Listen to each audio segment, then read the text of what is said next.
1968, George Romero brought us Night of the Living Dead. It became the classic horror film of its time. Not that room! Not that room! Now, George Romero brings us the most intensely shocking motion picture experience for all times. It gets up and kills. The people it kills get up and kill. This situation must be controlled before it's too late. They are multiplying too rapidly. Dawn of the Dead. Meet me on the roof at 9 o'clock. Getting out. I don't believe We're it. gonna What? get out in the chopper. We've got to survive. Somebody's got to survive. They kill for one reason. Steve Samples here for Icy Places Hollywood. We're actually at Monsterpalooza in Burbank, California, and we're going back old school. Two of my favorite horror movies, the original Fright Night and Dawn of the Dead. I got a chance to talk to Roger from Dawn of the Dead, which was just amazing, and most of the cast from Fright Night. Check this one out.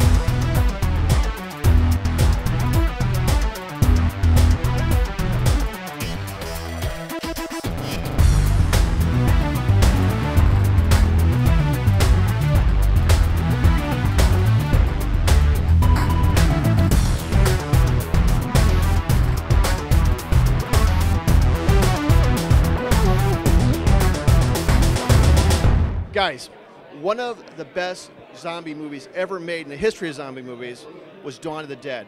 I am actually with Scott Reiniger, who played Roger, the main character in this iconic, amazing movie. Now, when you did the movie, the word iconic and the movie Dawn of the Dead together, that didn't come into your mind at the time. Not originally, no. I thought it was incredibly violent, and then didn't get the social commentary and the humor until we actually started to shoot, and I went, oh, I see what's going on here. Right. So when I first read it, Yeah. I went, oh my God. I said, if I take this role, I'm going to end my career. This is going to be career suicide, because you're going to be, well, I mean, it's really interesting if you really, really think about it. We're so used to zombie movies now, right? Right. But if you really think about it, there was something that happened in that movie where you became so just not even fazed anymore by killing people. Yes. And that was kind of the theme that was underlying in it, wasn't it? Yeah, yes, absolutely. He becomes numb to it, basically. Yeah, and if you were to ask George, about his social themes, he may not say much about it, but they're there. Did you talk to him about it, or he didn't give that to you either?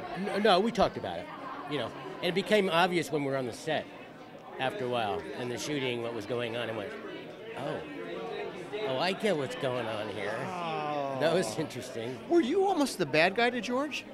Was I what? Kind of, were you guys, you and Ken, kind of the bad guys to George in a way? I mean, you're the good guys in the story. Yeah. But within the theme of the story. Oh, I see what you mean. Yeah. I didn't look at it that way. In the story, we're the good guys. Of course. But we do represent that sort of insensitivity, of killing anybody at all costs. But then, of course, the same thing is, what do you do next after we consume everything, right? No. We consume each other. You never really turned on each other. Never. No. No. Well, what you did on other humans, obviously, the bike game and stuff like that. But they Yeah. wanted to. In the movie, people just became very primordial. They just kind of wanted to take from everybody else. There was no rules or anything. Right. Right. You know what's funny about the movie? You've actually you've changed architecture in shopping malls, because now on all escalators those little metal dots in the middle. I know. I've heard this. It's like, you know how that happened? No. Well, in the script it says Roger runs down the staircase, Okay. and we're up there, and I looked at the escalator and I said, George, what if I slide down? He went, what? I said, slide down. Just have somebody spot me at the bottom so I don't break my back. Yeah. And he went, okay. And he just moved the camera to the bottom. Dude, every time I'm on an escalator now, I look at the dots and I go, Oh, ouch. What would Roger do? Ouch. He's trying to catapult himself off each one. When you got Dawn of the Dead, when you first, obviously the script was a big shock, but what was this? There was nothing like this. Once again. Yeah. So how did you? Were you approaching it like it was kind of a SWAT type of movie, or what was your thoughts in it? So I got the script, and I'm not like this big. The image that George told me that he had, this was not during the audition, But I think when he wrote it was a big hulking Nick Nolte type. You're not a big guy though, compared to Ken especially. No, right.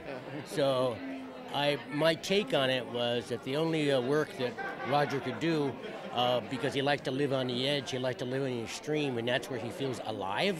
Yeah. So that he was actually an ex-Marine sharpshooter.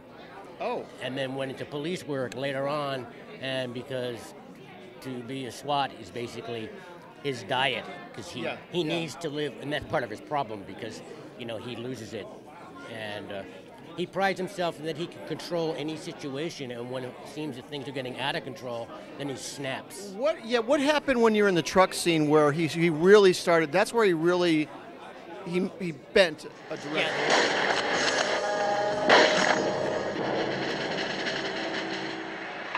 Oh, God. Oh, Jesus, what? My bag! I left my goddamn bag in the truck!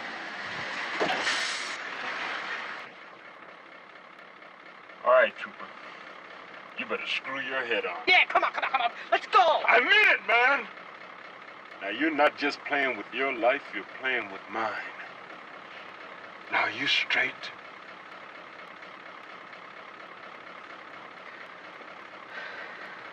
Yeah.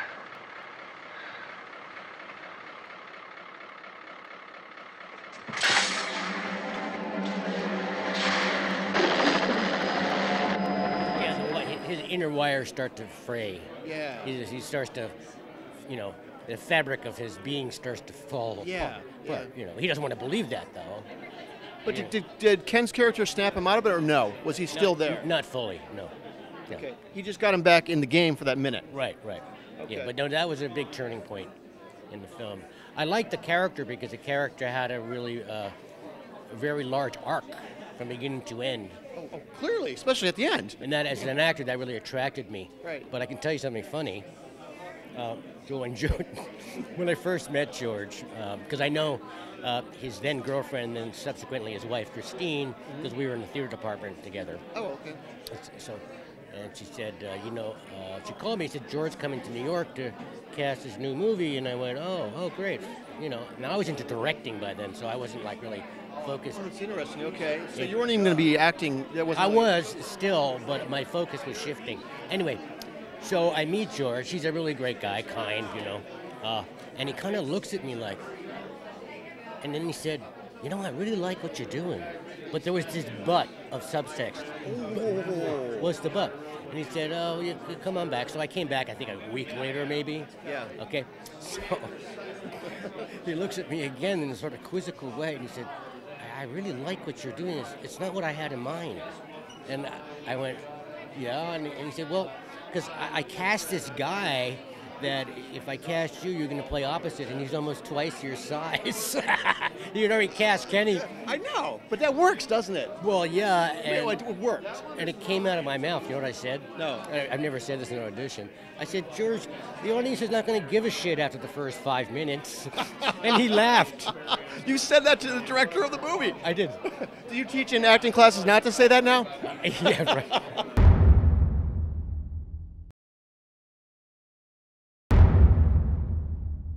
What's it like today? It's been, since '78 when the movie came out, and you got these people that love the movie. Yeah. Is that a gift or a curse? No, it's a gift. You can't expect that something going to have such longevity as it has and has become kind of iconic, and no, it's a gift, definitely.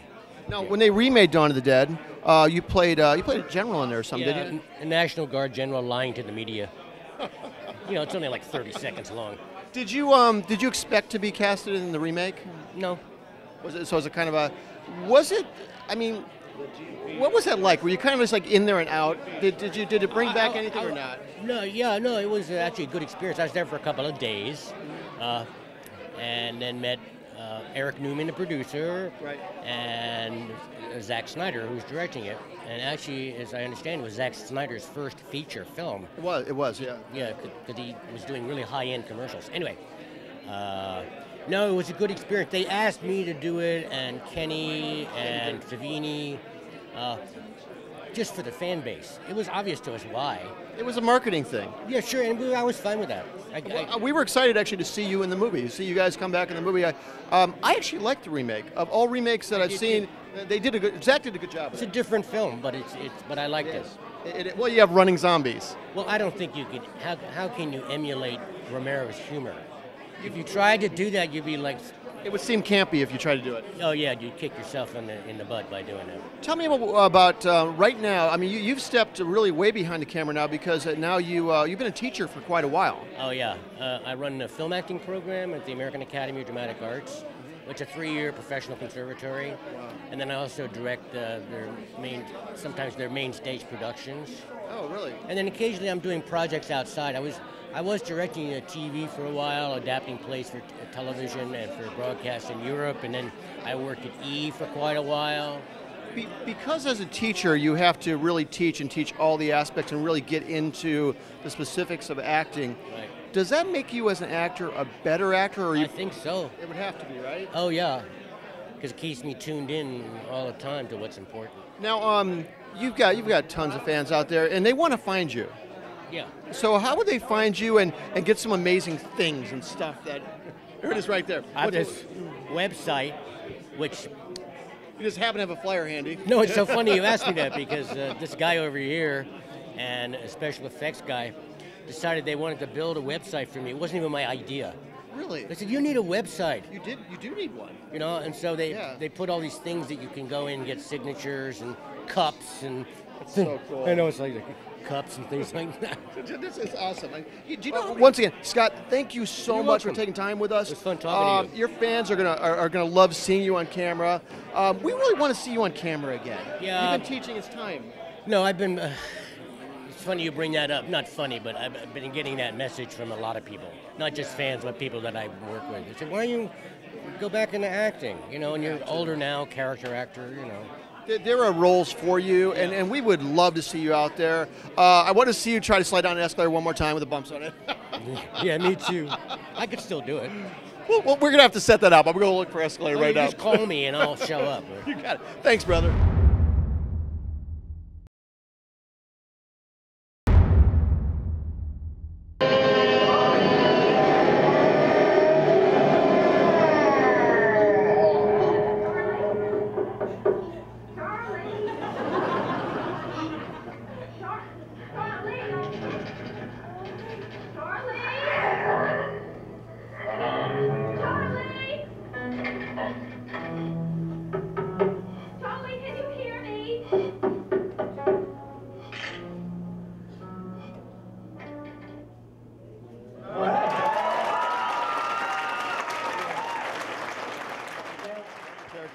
I'm with William Ragsdale, and you actually played Charlie, just the most beloved character in Fright Night, clearly. Well, thank you. Thank you for that. This movie for you was a real springboard, wasn't it? Yeah, it was the first major film I had done, and I think maybe only the second or third film of any kind that I had done, and to have the lead in it was a big deal, and it was a great opportunity. It sort of opened lots of doors for me. Now this is kind of a Cinderella story. How did this film come to you? I was living in San Francisco. I had gone to acting school up there, and I had met an agent up there who knew some casting people down here, and they were having trouble finding an actor for the movie Mask that they were doing with Eric Stoltz. Eric Stoltz did it. So, but I read for the role, but didn't get it. But later, when this movie came up, the casting woman remembered me and gave a call up there and brought me back down to read for this. The movie at the time when you got it, if you think about it back then, vampire movies weren't really a thing then. Right. They were kind of a dying breed. What were your thoughts initially? Did you just want to work, or was there something about the movie? No, I mean it was great fun. It was like an action film almost, you know. And I grew up loving horror movies and vampires and all the Universal stuff from the old days. And I was very excited about it. And I don't know. I mean, I guess I was young. I didn't think about it too much. I just thought, sure, I'm going to be the lead. I got a job. I'm going to be able to get leads all the time. So I was really very fortunate and very excited. Now you went from movies. You did several movies, but you really got into TV. What is the attraction for you about television? Well, I just sort of, I had always done comedy, growing up and stuff, and there was in those days there was a lot of that on TV, and so I started going out for it and landing roles that way, and it's the schedule's really nice, you have a job next week, sometimes you have one next year, paycheck every month. yeah, it's regular work, and it's quick, the turnaround is quick, so you don't have to wait a year to see your work and stuff like that. So, so it's enjoyable. And lastly, very few people in the world get the opportunity to create something that's so beloved and stands the test of time and creates fans year in and year out. Do you ever sit back and really think about that and how that makes you feel? It's been interesting, this whole the longevity of it. I mean, it's bigger now than it was then, really. It really is. And it sort of has it's sustained itself and even gotten stronger, and I had no idea that was going to happen, but this is wonderful. It's especially wonderful to come to a convention like this where, I mean, it's just hardcore people who love the movie. I mean, I probably very few raving fans actors have that opportunity, a quarter century later to show up and and have people still applaud, something you did as a kid. It's really cool. great. It's a great movie. Bro, thank you so much for talking to us. Take care. Thank you. Greek, by the way? Yeah. I'm Greek too. Oh, yeah. Sambliss. Ah. Chris, two of the most beloved movies in the history of Hollywood, Princess Bride and Fright Night. If you say so. They really are. I have two daughters, and they started watching these when they were like 12 or 14. You've got kids as well. When did your kids first watch these two movies, and do you remember how they reacted to them? I didn't show my kids Fright Night. Of course not. Not when they were young. Princess Bride for sure. And the Princess Bride, they really loved it. Yeah. They thought it was great. It was, it operates on so many different levels, and as you get older, it becomes more interesting and funnier. So they really liked it a lot. Having an amazing career like you have, there's certain movies that seem to stick in the hearts of fans, and this is certainly one of Princess Bride was one of them as well. What do you take away from these people that are these amazing fans of yours? What is the experience like for you? It's very fulfilling. It's we work in a media, movies and television particularly, where you don't really have any kind of exchange with an audience. Sure, yeah. And these events are an opportunity to really sort of interact and get a feeling for just how much you mean to people, and also how much they mean to you. That is, they mean to me in terms of my work and the fact that there are people out there who appreciate it and who really care about it. Does that kind of make you want to do more and give more back? Oh, absolutely. Listen, thank you so much for taking time. I really appreciate you, man. So we just finished the panel, the Fright Night panel. Yes. And did it make you realize again how amazing your movie was? Oh, I haven't seen the special effects guys in 27 years, Really? and it was just so delightful because I recognize all their faces, but I haven't done another horror picture or anything like that. And what's so remarkable is they're right that everything would be CGI now. And these guys had to build this from scratch, and complete imagination and innovation, and hardware store parts, and they were flying by the seat of their pants, but they were amazing. What was interesting about Fright Night, people don't realize, you guys were actually in all the scenes, interacting as actors. Yeah. With all the even when you were a vampiress and all that kind of stuff, Yeah. that has got to create a more exceptional, more extraordinary role. I mean, Well, sometimes you're really acting in a vacuum. So you're really acting inside your own imagination because there's nothing there opposite you. Right. And Tom was a very nurturing and very creative director because he wrote the piece. And so this all came from a real passion inside of him. So even if you were in a vacuum, he was right there with you and helping you through it. But I think the thing that makes this movie last is its humanity. And that it has all this crazy, special effects that were state of the art back in 1985. But the humanity is still that today. That's why it lasts, right? Yeah, exactly. You've become an amazing director. You did 252 episodes of Married with Children, directed 31 of them. Okay. And from there, you did the thing with Rosie. You did Mad TV. Yes. As a director, looking back at Fright Night, what about that movie do you really appreciate with the director's eyes? That he was so thorough with his coverage, which allowed you to suspend disbelief. But then he had so many angles and so many options that he covered in a remarkable amount of time. So he held a lot of vision in his head, but again, it was his vision on the written word, and that he was able to actualize. And that's really such a wonderful dream for a writer, to be able to make the pictures too. Oh, yeah. Yeah. Thank you so much. You got a busy day. Oh, it's a great day. Are you having fun? I have such a good time. I sent you an email. Oh. When I watched the clips again, I realized what a great actor you are. Oh, well, thanks. Well, you've went from being this great actor to a phenomenal writer. Where does that come from? Well, I think it starts with the fact that you do work, and then the work starts to dry up, and you decide to do something else. It's called being a survivor, I think.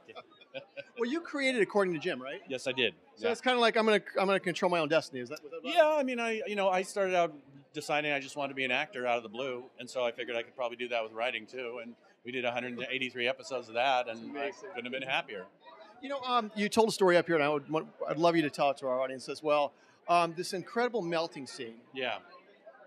After you finished the scene, what exactly happened? Well, I was in the warehouse. They did it in a Santa Monica warehouse, and I probably 4 or 5 hours I was just having all this goop over. They had these tubes through my head, and this goop and green goop and the taro syrup blood, and it was just horrible. And I looked pretty much like at the end of the thing there, of the melting scene. And after I was done, I said, "Oh, great, can I go? I'd like to go shower." And they said, "Yeah, all our plumbing's broken." So, and I said, "Are you kidding me? I have to drive home like this?" So I had to drive on the Santa Monica Freeway. I'm driving along, and I realize I'm almost out of gas, and I have to stop and get gas. So, here I am pumping gas, looking like a serial killer. And, the guy comes out to get my money, and I just paid him, and he ran back and got on the phone, and I don't know what he was doing, but I got out of there fast, Incredible movie. Dude, it's so nice to meet you. Thank you so much. I appreciate it.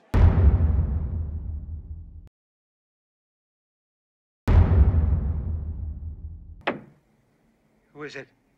Me, Evil Ed. What do you want? Hurry, there's a vampire out here. Let me in.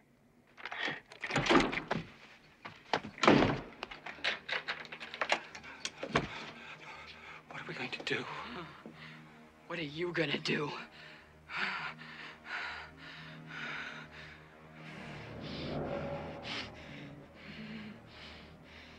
Not me.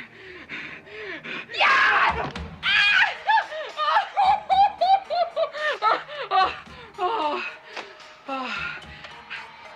Now, I used to admire you. You know that? Well, of course. That was before I found out what a fake you were. Peter Vincent, the great vampire killer indeed. Now, within a span of a year, you go from this amazing movie, Heaven Help Us, to Fright Night. Now, what I realized today, probably more than ever, because there was so much of you in all these roles, especially that scene with Roddy McDowall, do you feel that was maybe some of the best acting you've ever done in that scene when you were dying as the werewolf? Well, just looking at it a few minutes ago, I would say yes, and that I owe a lot to the script, and Tom's directing and Steve Johnson's makeup. I mean, like Tom said, everything just came together to make something that really worked, and and everyone did their job great, I think. So, I mean, I look at every scene that I do pretty much the same way, but, I think the reason this stands out is because it is so dramatic. And, it's not every day you see somebody transforming from a wolf to a human. So that's quite a heightened scene as far as a human condition. Going from that transformation is really super dramatic. So one more.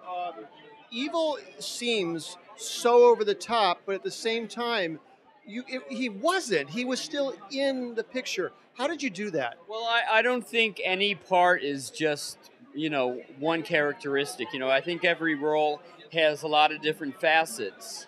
And I think that that's, I'm not just playing a nerdy guy, it's a real person, that has a real history. And, Tom, the director and writer, had us do a history, a biography of our characters. And that really helped to bring out the different layers of the characters so that there's more than, just one superficial, facet. There's a lot of different layers to the characters. So that...